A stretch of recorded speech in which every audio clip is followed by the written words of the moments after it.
Welcome to Linz-Urfer, for me the most beautiful part of Linz.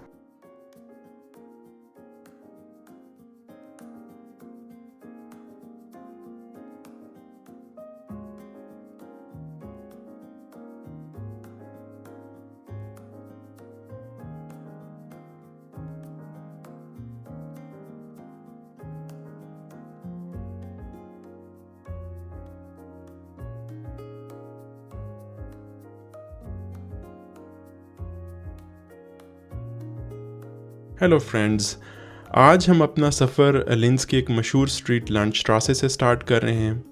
इस street में आपको तरह तरह की मार्केट्स मिलेंगी और हिस्टोरिकल बिल्डिंग्स मिलेंगी।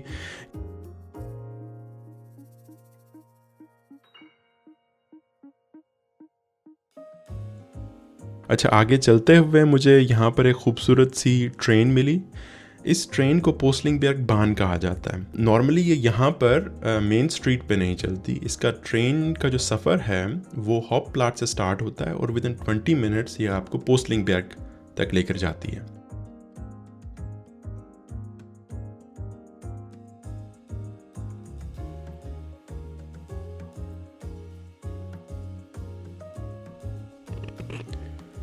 मेन स्ट्रीट पे एक ट्राम स्टेशन आता है जिसको बोलते हैं टॉबनमार्क्ट। टॉबनमार्क्ट से अगर आप लेफ़्ट साइड पे जाएंगे तो आपको ये खूबसूरत सा चर्च नज़र आएगा।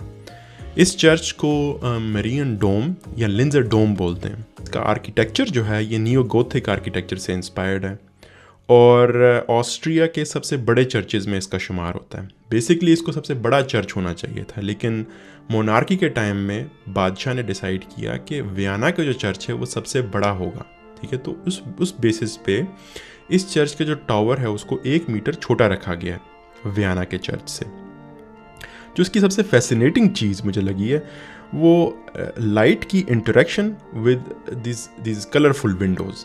इन जो विंडोज़ हैं, ठीक है, इसके ऊपर डिफरेंट किस्म के मिथिकल कैरेक्टर्स और डिफरेंट सिंबल्स, स्टोरीज़ वगैरह जो हैं वो पेंट की हैं।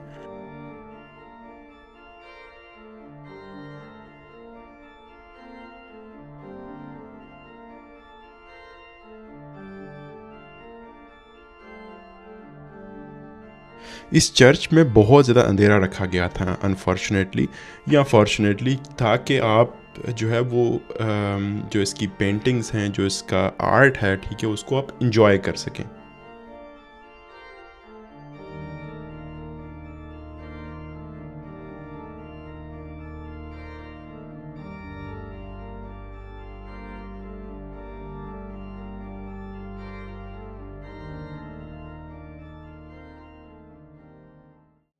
चर्च से आप जो ही निकलते हैं तो आप दोबारा से मेन स्ट्रीट पे आते हैं और मेन स्ट्रीट को लेते हुए अगर आप चलते जाएं तो आप हॉपप्लाट्स तक पहुंच जाते हैं। हॉपप्लाट्स मतलब कि मेन जगह, ठीक है। यहाँ पे एक फ्लो मार्केट लगी हुई थी जहाँ लोग अपनी पुरानी चीज़ें बेच रहे थे, जिस तरह पेंटिंग्स हो गई, घरेलू चीज़ें हो गई। जिस तरह हमारे वहाँ पर लंडा बाज़ार वगैरह लगता है, उसी तरीके से यहाँ पर भी लोग जो हैं वो वीकली इन मार्केट्स में अपनी चीज़ें बेचते हैं। ये जो आप मोनूमेंट देख रहे हैं ये एक्चुअली में इसको होली ट्रिनिटी मोनूमेंट बोला जाता है या पेस्ट स्टाइल है। इसका लिंज की हिस्ट्री से एक बहुत गहरा रिश्ता है। जब भी यहाँ पर वॉर, डिजीज़ की वबा फैलती तो लोग ना यहाँ पर जमा हो जाते थे और प्रे करते थे। टावर के बिल्कुल लेफ़्ट साइड पे एक स्ट्रीट आती है जो कि हमें ओल्ड सिटी की तरफ लेकर जाती है। ओल्ड सिटी में यहाँ काफ़ी सारे छोटे रेस्टोरेंट्स आप जिनके अंदर ट्रेडिशनल फूड आपको मिल जाएगा। बार्स, अगर आपने आउटडोर एक्टिविटीज़ करनी है तो ये one of the best places है। इसकी नाइट लाइफ भी बहुत अच्छी है। यहाँ पर काफ़ी सारे बार्स हैं, डांसिंग क्लब्स हैं, छोटी स्ट्रीट्स हैं और अगर आपने वेदर इन्जॉय करना है तो this is one of the spots where you can enjoy it. यहाँ आप काफ़ी सारी जो ना वो साइट सीइंग भी कर सकते हैं। काफ़ी पुरानी बिल्डिंग्स भी हैं। बेहतरीन जो सीज़न है जो लिंज के ओल्ड सिटी या लिंज को देखने का है वो तब है जब यहाँ पर फ्लास्टर स्पेक्टाकल फेस्टिवल होता है। ये एक इस तरह का फेस्टिवल है जहाँ पर पूरी दुनिया से लोग आते हैं, ठीक है, पूरी दुनिया से आर्टिस्ट भी आते हैं और विजिटर्स भी आते हैं। जो आर्टिस्ट्स हैं वो म्यूजिशियंस भी हैं, मैजिशियंस भी होते हैं और काफ़ी डिफरेंट किस्म के प्रोफेशंस होते हैं और वो यहाँ पर अपना आर्ट परफॉर्म करते हैं, ठीक है। जिस तरीके से आप अभी देख रहे हैं यहाँ एक साइट सीइंग बस, इसको भी आप ले सकते हैं। इसका टिकट मेरे ख्याल से ऑनलाइन भी मिल सकता है और हब प्लॉट्स से आप इसका टिकट ख़रीद सकते हैं और ओल्ड सिटी को आप थोड़ा अच्छे तरीके से देख सकते हैं।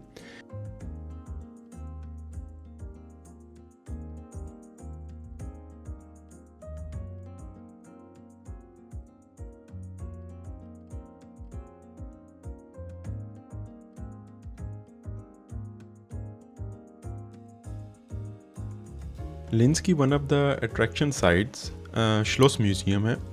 ये एक्चुअली में कैसल है जो कि तकरीबन 1200-1300 साल पहले बनाया गया था। 17वीं सेंचुरी में इसकी शक्ल जो है वो दोबारा से ठीक की गई क्योंकि due to some catastrophic damages. इसके साथ अब आप जो है ना वो एक और बिल्डिंग भी देख सकते हैं जो कि मॉडर्न आर्ट से इंस्पायर्ड है और इस बिल्डिंग के अंदर मोस्टली डिफरेंट किस्म की आर्ट गैलरीज और फेस्टिवल्स होते हैं। और इस बिल्डिंग के बिल्कुल सामने एक छोटा सा रेस्टोरेंट भी दिखा मुझे। नॉर्मली जब भी लोग यहाँ पर किसी फेस्टिवल की वजह से यहाँ पर आर्ट गैलरी को देखने के लिए आते हैं तो यहाँ पर कॉफ़ी और एक लिंस सेंट्रल सिटी का एक व्यू भी ले सकते हैं। श्लोस म्यूज़ियम के बिल्कुल बैक पे आपको लिंस उर्फार जो कि लिंस का दूसरा हिस्सा है वो नज़र आता है। ये मोस्टली रिहायशी इलाका है। इसमें कुछ बिल्डिंग्स भी हैं जैसे यूनिवर्सिटी जो लिंस की सबसे बड़ी यूनिवर्सिटी है, योहानस केपलर यूनिवर्सिटी, वो भी इसी साइड पे आती है। इसके अलावा सिटी हॉल, इसकी इम्पोर्टेंस के बारे में थोड़ी देर के बाद हम डिस्कस करेंगे जब हम वहाँ पर जाएंगे। सिटी हॉल के बिल्कुल सामने आर्ट्स इलेक्ट्रॉनिका सेंटर आता है। आर्ट्स इलेक्ट्रॉनिका सेंटर ये यहाँ पर बहुत ज़्यादा मशहूर है due to its state of art research in AI technology. AI में image analysis, 8K image resolution और जो न्यूरल नेटवर्क ट्रेनिंग्स होती हैं बहुत सी, वो ये परफॉर्म करती हैं। तो इसका जो है AI में काफ़ी ज़्यादा नाम है। थोड़ी देर पहले जो हमने पोस्टलिंगबर्ग बांध देखी थी वो इस स्टेशन पे आके रुकती है। पोस्टलिंगबर्ग स्टेशन जो है ये इस वजह से भी बहुत ज़्यादा मशहूर है क्योंकि ये one of the steepest railway track है। इस ट्रेन स्टेशन से बिल्कुल 5 मिनट के फासले पर आपको एक सीनिक व्यू मिलता है जहाँ से आप पूरा लिंस के डिफरेंट पार्ट्स और उनके दरमियान से गुजरता हुआ डान्यूबे रिवर देख सकते हैं।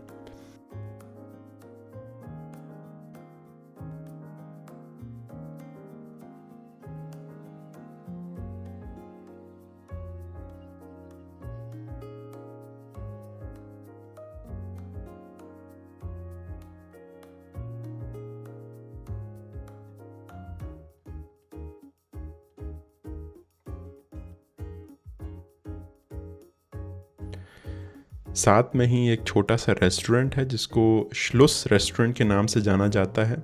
अगर मौसम अच्छा हो तो सिर्फ खाना ही नहीं, सीन्स भी बहुत अच्छे मिल जाते हैं। तो ये जो चीज़ है ना, ये है, इसको बोलते हैं लिंस किप्फल और ये ना लिंस की स्पेशलिटी है। इसके अंदर जैम होती है, मरमलाड है जो बोलते हैं, और ना 2 बिस्किट्स के अंदर, और आसपास जो है चॉकलेट होती हैं इसके। बैक साइड पे आपको ये 2 मीनार वाला चर्च मिल जाएगा। इसकी कंस्ट्रक्शन 17th सेंचुरी में हुई थी और आजकल क्रिश्चियंस के लिए ये एक पिलग्रिमेज साइट है। ये सामने जो आप बिल्डिंग देख रहे हैं ये सिटी हॉल ऑफ लिंस है। जब भी कोई नया बंदा आता है उसको यहाँ पर रजिस्ट्रेशन करवानी होती है, उसके बाद ही उसे कोई कार्ड या फिर रेजिडेंस परमिट या इस तरह के डॉक्यूमेंट मिलेंगे। डिफरेंट किस्म के सर्टिफिकेट्स, जिस तरीके से मेल्डर जेटल कि आप यहाँ पर रजिस्टर्ड हैं लिंस में, ये सारी चीज़ें, ये सारी फैसिलिटीज़ आपको सिटी हॉल ही प्रोवाइड करता है।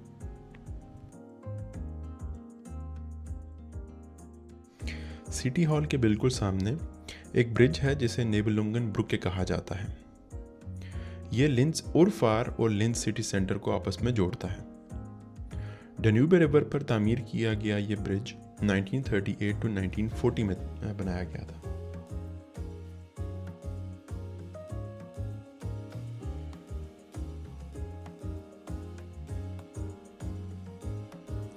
इस ब्रिज पे रेगुलर ट्रैफिक के अलावा ट्राम्स और पेडेस्ट्रियन पाथवेज भी आपको मिलेंगे। अगर आप नीचे की तरफ देखें तो आपको काफ़ी सारी शिप्स और क्रूजेस मिलेंगे।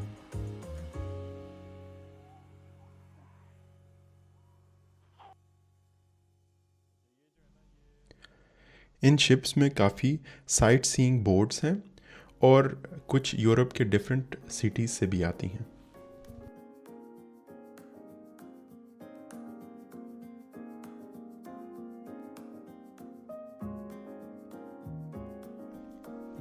ये जो सामने आप बिल्डिंग देख रहे हैं ग्लास से बनी हुई, इसे बोलते हैं लैंटोस म्यूज़ियम। ये लिंस का एक सबसे बड़ा और मॉडर्न म्यूज़ियम है।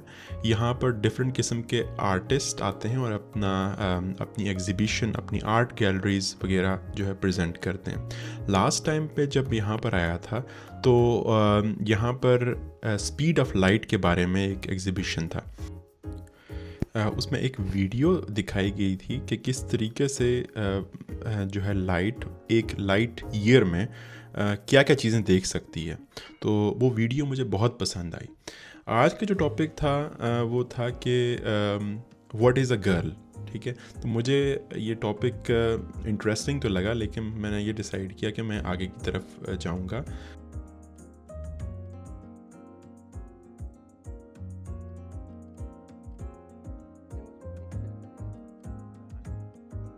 इस सब के बाद ऑब्वियसली भूख तो लगती है, तो भूख मिटाने के लिए हम सैंड बीच रेस्टोरेंट की तरफ गए, लेकिन अनफॉर्चुनेटली वहाँ पर सर्विसेज नहीं प्रोवाइड की जा रही थी, रेस्टोरेंट क्लोज था।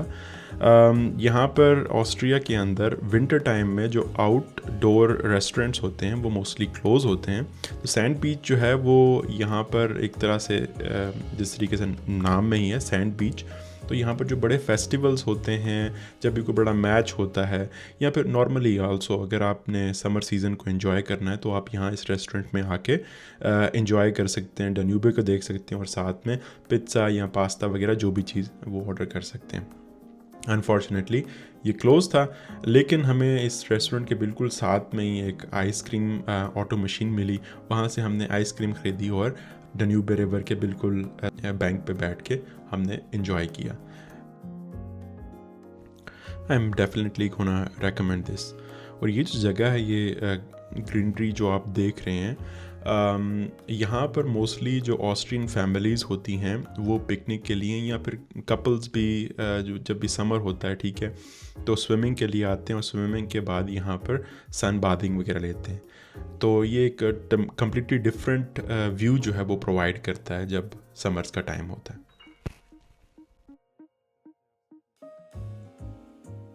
सीन्स बहुत अच्छे थे, आइसक्रीम भी बहुत अच्छी थी। I will recommend it.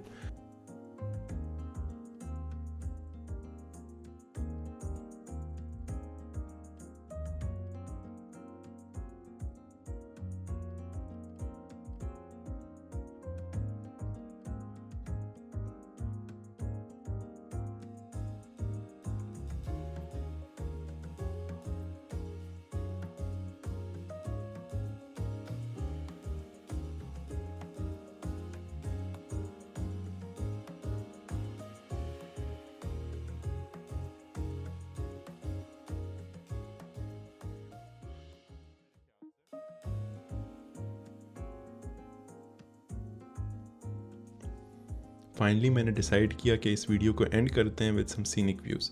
इस वजह से मैं फेनिंग बैग आया। ये एक छोटा सा पहाड़ है जो कि तकरीबन 200-250 मीटर एल्टीट्यूड पे है, और यहाँ से भी आप लिंस का एक एरियल व्यू ले सकते हैं। तो फ्रेंड्स, ये था हमारा खूबसूरत लिंस का सफ़र। उम्मीद है कि आपको इस शहर की खूबसूरती और तारीख़ पसंद आई होगी। अगर वीडियो अच्छी लगे तो लाइक करें, चैनल को सब्सक्राइब करें, और अगली वीडियो में फिर मिलते हैं। Good bye.